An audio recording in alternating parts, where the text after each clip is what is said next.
So we were talking about how it is a foreign language film, but it has great production quality, and that's important to note because a lot of foreign language films can have lower production qualities. I know you've seen. I haven't seen too many foreign language films, but I know you've seen the one about the Crusades, the Templar. What was it? Arm the Knight Templar. I have Arm the Knight Templar right there. We might do that one sometime for the podcast. Arm the Knight Templar is a pretty good movie, and then how would you compare its production quality? It's similar. It's pretty good. It's similar to this, yeah.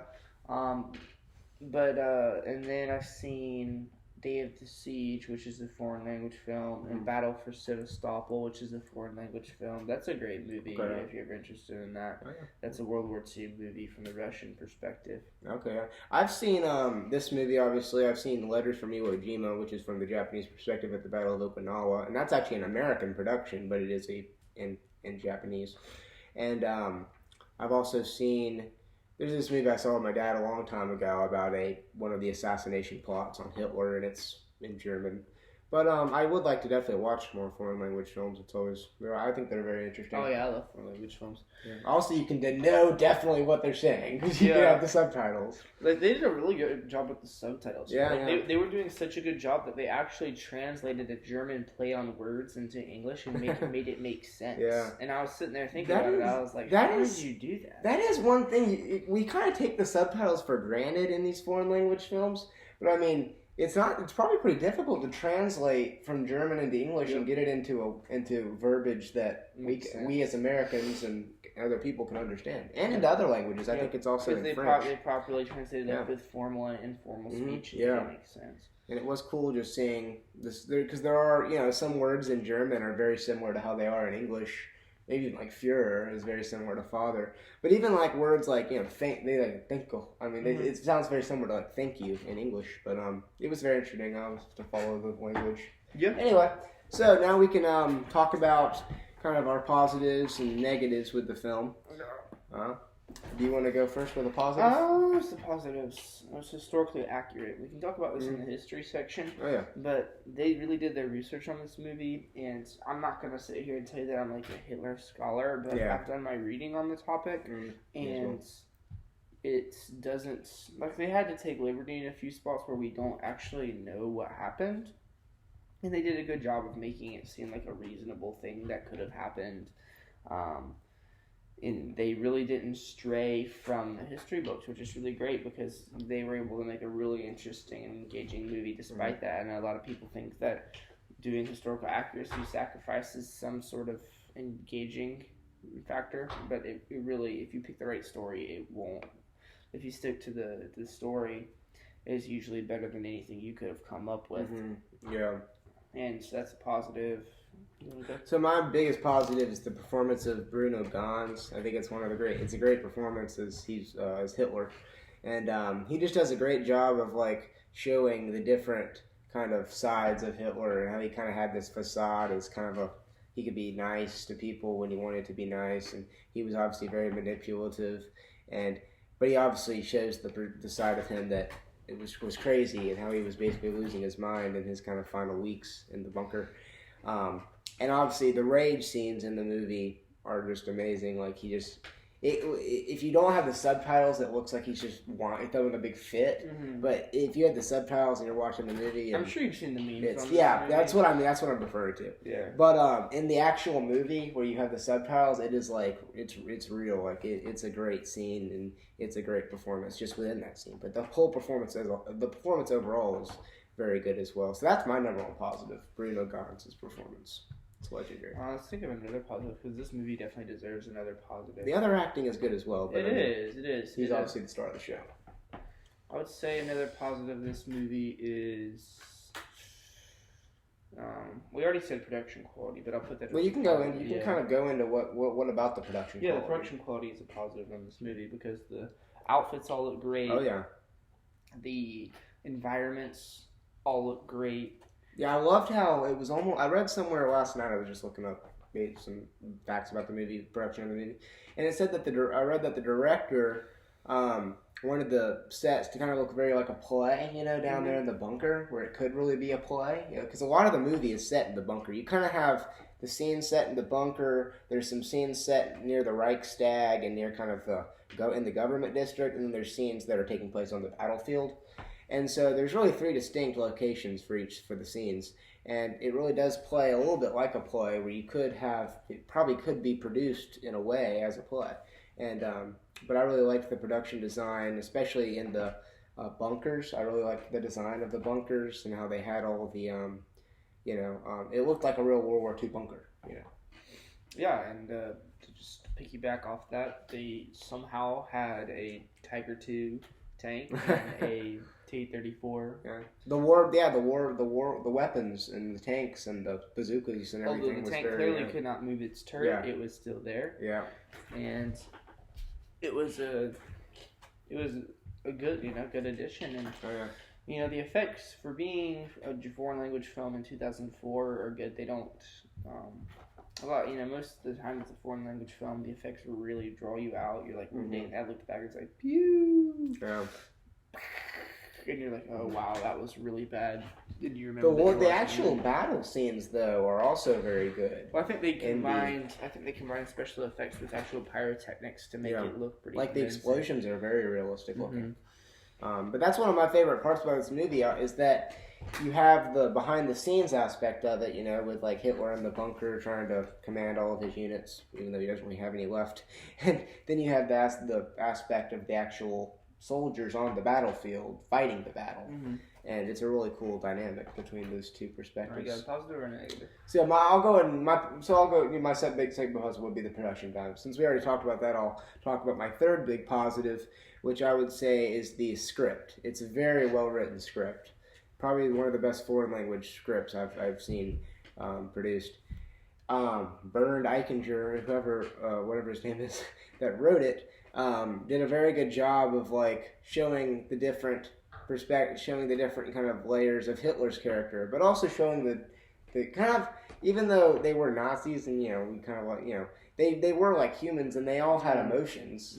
I mean sure they did a lot of evil things, but they also it shows kind of how they looked back on those things, a lot of them, and it also shows how Hitler obviously looks back on all the things he's done. He doesn't really have much regret, but some of them do show a little bit more regret, especially obviously Trottel Junge as the movie progresses, and especially in the interviews that it shows with her. But I think the script really delves really deeply into each individual character. It's not just about Hitler. Like you get to know a lot about each of these characters, and that it portrays. So I really love the screenplay of Downfall. This is really similar to John's, but my final positive would be the nuance that it shows when portraying the Nazis, because in our culture we've gotten to a place where the word Nazi is just synonymous with evil person. Yeah. And the things that the Nazis did were undoubtedly evil, but they were a specific type of person, who believed this thing for a specific type of reason. And even things in the movie they do, I mean, they show the evil of the Nazis. I mean, it shows them, this is a spoiler, but it shows them, they kill their kids before they kill themselves. They don't want them to live in a world without National Socialism. That scene is which is about as evil as you can. Yeah. So the nuance opinion shows their human emotions and the fact that they were people and how they sort of got into this situation, but it also doesn't hold back on the evils of Nazism as John was describing. It does not. It's totally white out there in the open. If you think that this is a sort of a whitewashed film because the Germans were trying to make their past look better, this is that. This is. Well, I read where their goal was to show the truth, because they're not, the producer wanted to show that the Germans now they're not proud of like that whole era in their history, and they want to in making this movie they wanted to show what it was really like, and they wanted this movie is a clear snapshot of history, display the truth, So I really liked that. Anyway, and it's really cool that it shows all aspects for sure. But it doesn't pull punches. So anyway, do we want to talk a little bit about themes? Negatives. I only have maybe one. Do you want to go first? No, you go first. Okay. So the only negative would be I know I'm trying. You have yours. I was trying to think of mine. Okay. How about give me a moment to think. It was a little bit long. Yeah. 2 hours and 30 minutes is a little bit long. I don't mind it because I really enjoyed this movie. Yeah. But towards the end, it was sort of like, is this still going? And it was trying to wrap up plot plot things, but there were a lot of scenes that were a little bit redundant, Mhm. and so you could have combined, removed those scenes, and gotten the movie to like 2 hours, and it would have been much more watchable. Mhm. That's just a personal opinion. Yeah. I'd say that my one main negative, and not saying something because it's such a good movie, would be I do that I don't. I mean, the length didn't bother me as much, but I would say yeah, they definitely could have combined some scenes possibly at the end to make it a little bit maybe bring it down to like 2 hours and 15 minutes instead of 2 hours and 30 minutes. Yep. Another part that added the runtime was all giving kind of the explanation about what happened to each of the people at the end. That took a minute because literally there's like 20 people that tells you what happened in the rest of their life. But my one negative would maybe be the perspective of I wish that it had shown more. This is actually kind of wishful thinking, but it doesn't show enough of Himmler. Heinrich Himmler, who was the head of the SS, and he was one of the one of the most evil of all the Nazis. He was the one that oversaw the Holocaust. And anyway, I wish that it had shown more of his perspective. He shows up early in the movie, and then he leaves the city to go negotiate peace. But I feel like they could have shown some of the scenes of him negotiating with the Western powers. That would have been cool. And that would have been a real good addition to the movie. And that's my negative. I wish, because he's he's a rather well-known figure in that whole era of history, and for all the wrong reasons. But I wish that they had delved a little bit more into his character. That would be my one, right? Okay. And that's a little bit of a nitpick because he is in the movie, but I wish they would have shown a little bit more of his storyline. Well, I don't know if that's too nitpicky or what. No, it's fine. I said runtime, so yeah, Right. This movie definitely. When you're having a nitpick, you know that it's really good. This movie is a 9 for me, definitely. Oh yeah, I would say that. Yeah, nine Definitely. between 9 and 9.5. Definitely for sure. A really good movie. Yeah. So let's talk about the history of this movie. Yep.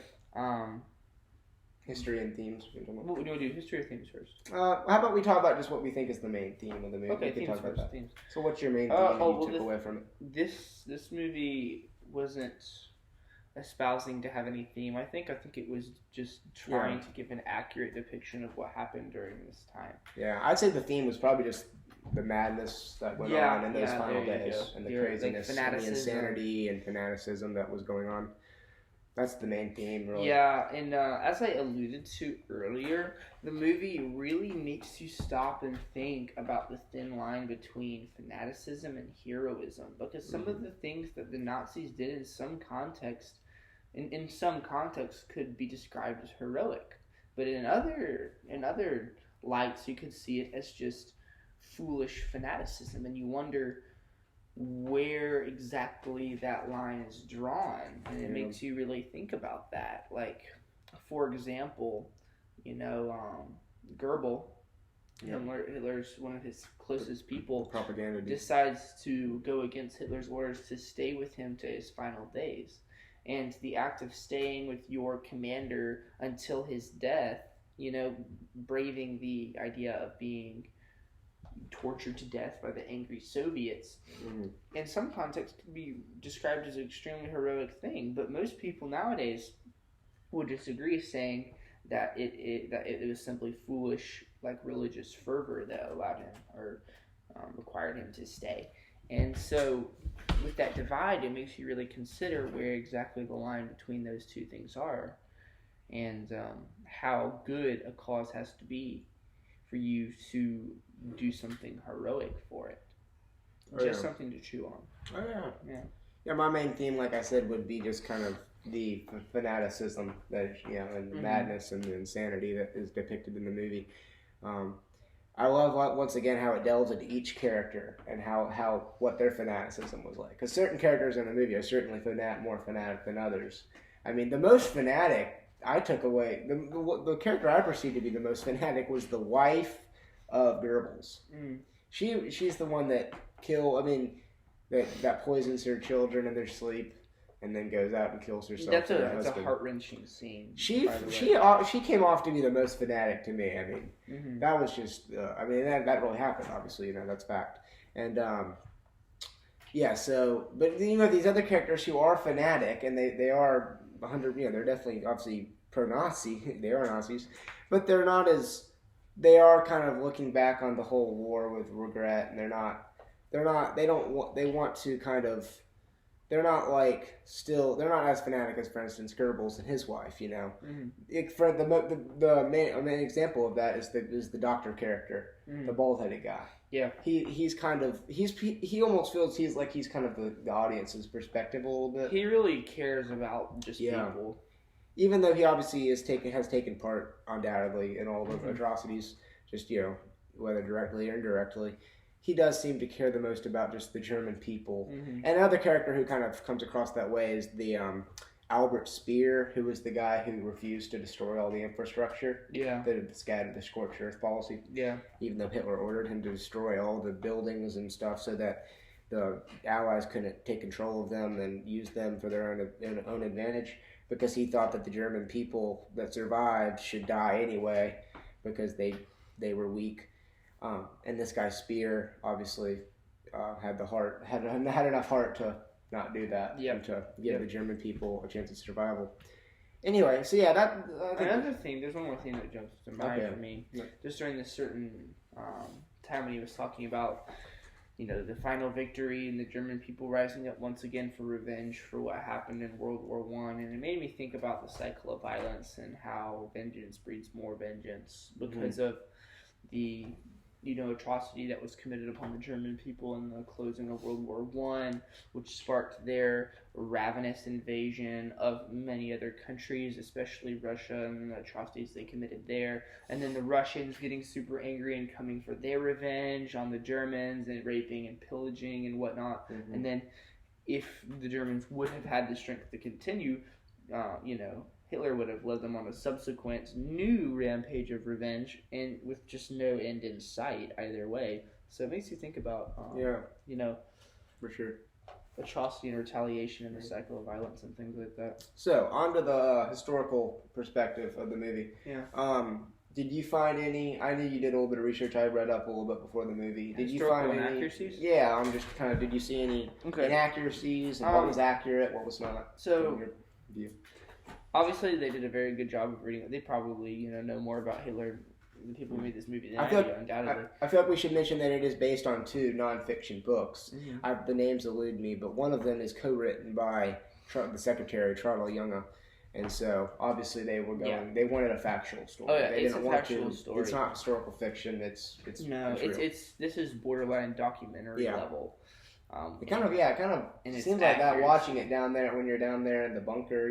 It's filmed very like a documentary up close. Now, of course, that doesn't mean that Hitler said everything that he said in this movie, or there's obviously liberties taken. I mean, we cannot know everything. We cannot know. For example, we do not know what happened to Hitler's body after he committed suicide. The movie says that they burned his body, which is a plausible thing. That's the most, I think, widely held theory. That's maybe why it's fine, but of course the Russians claim that they found his body, and there are others who claim that Hitler escaped and died later. Of course, taking that perspective would have been taking like a fringe minority perspective. That would have been more like conspiracy theory. It would have been, and so I think that the choice that they went with was probably the best one. Hitler probably would not have wanted his remains to be recovered, and there was no picture of his body, so it is likely that in the movie he rationalizes that by saying that he doesn't want the Russians to be able to put him in a museum, destroy his body or make fun of his body. He said that the Russians would put him in a museum, which I mean, it's probably. They had reason to, and so did the Jews, and so did everybody. The world, the Russians. But just like that comedy routine that you're showing. Yeah, no, yeah. Germany goes to war against the world. That's a really funny. Norm Macdonald, look it up. The guy's like, you'd think that the world would take like 5 seconds to win. No, but it was actually close. Anyway, so did you notice any other aspects of the historical era that stood out to you? I mean, the uniforms were great. Yeah. As far as I could tell, I think it's about to flash up on the screen behind me, but the map of how the lines were dancing with Berlin was really accurate. They did a very good job of allowing the audience to understand how the battle was shaping out and how the Russians were enclosing the city, and you know, because there are a lot of scenes where they're pointing out on maps where these specific units are, and they did a very good job of of depicting the battle strategy. The Germans would refer to the Soviets as the Russians or the Bolsheviks, which is historically accurate, although I believe the term communist was used more because inversely the Russians called the Germans just the fascists. Yeah. And so they sort of hated each other in that kind of way. But the term Bolshevik is completely accurate. But I definitely would be interested to read sometime, just, you know, one of those books, you know, just be interesting to see how closely they followed the structure of the books. Yeah. I believe one is called like Hitler's Last Days in the Bunker. I think Inside that's the one Hitler's Bunker. Inside Hitler's Bunker, I think is title is the one co-written by the secretary. And there's one other that maybe follows. Maybe the other one is where they got the perspective of the battle from. Like, you know, honestly, if this would have been like an 8-part series showing the entire history of World War II from Hitler's perspective, I would literally watch it. Oh yeah, I'm sure that. I mean, there was the movie that came out recently based on the famous book, you know, All Quiet on the Western Front. That's a German language movie. Oh wow! And it's about the battle. It's about World War I, but it's from the German perspective. I'm always up for watching World War I. We should watch that one sometime. Yeah, it's a pretty good one. It's in German and everything, but it was nominated for some Oscars. Yeah. Anyway.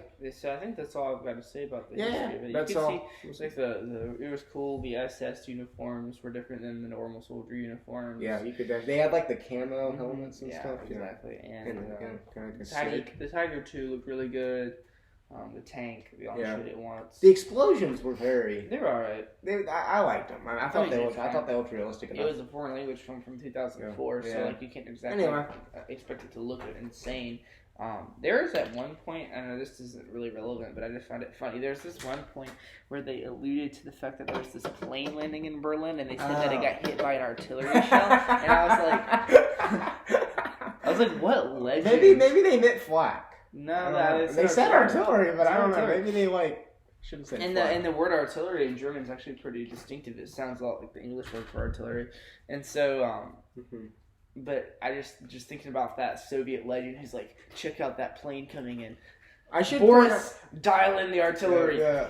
I should point out just for people who are gonna watch the movie, there are some sudden death scenes that are very Also, sudden. there is a bit of nudity in this movie. Oh yeah, but it's not it's not horrible. It's not really. So one instance of nudity is more just to show the brutality, but there's a bunch of nude dead people. There's one scene where it flashes to this guy in his bedroom and there's a naked lady in it. It's like 2 seconds or something. It is, and if you definitely wouldn't want to let a little child watch this movie because it's overall brutal. There's a lot of death. I'd say probably about consumption. Somebody was on cocaine at some point. And there are several very sudden scenes where a person will shoot himself in the mouth or something. Yeah. I remember you were like, whoa. Like when that guy at the end, he was like, I'm not doing it. It's so funny because the scenes of suicide, because they end up they show some of them off screen. And they get increasingly more brutal because the first suicide is Hitler's and it's off screen. There's just a gunshot through the halls and you see their bodies being carried. And then you see their bodies being carried off, and then later, because Eva Braun commits suicide as well. Later, with other suicides, you hear gunshots, and then you get to actually see the. There's this one where this dude shoots him through the mouth. Well, I was about to say it escalates. The next scene, you get to see their bodies directly after they shot it, and then you get to see somebody later just shoot himself in the head. You get to see the whole thing, and then the final one, you get to see somebody shoot himself in the mouth very unexpectedly. They're like, "Come on, dude, get up!" He's like, "I'm not going anywhere." Boom! It's just gone. Anyway, the rating, the R rating is probably appropriate. Oh, for sure. For sure, the R rating is appropriate. Just when you combine the intensity of the movie with kind of the if you're gonna make a movie about the Nazis, you can't make it. PG-13 ain't gonna. It's like trying to make a movie about the crucifixion of Christ without making it R-rated. Mm-hmm. It doesn't make any sense. But we still do hold to our opinion that The Last Samurai should not have been R-rated. No, The Last Samurai should not have been R-rated. Watch this movie and then watch The Last Samurai and tell me that it's the same. It's not. But anyway. All right. So final thoughts. Want to wrap up? Final thoughts. Just have it here. I really appreciate movies that find good stories and wait, did it freeze?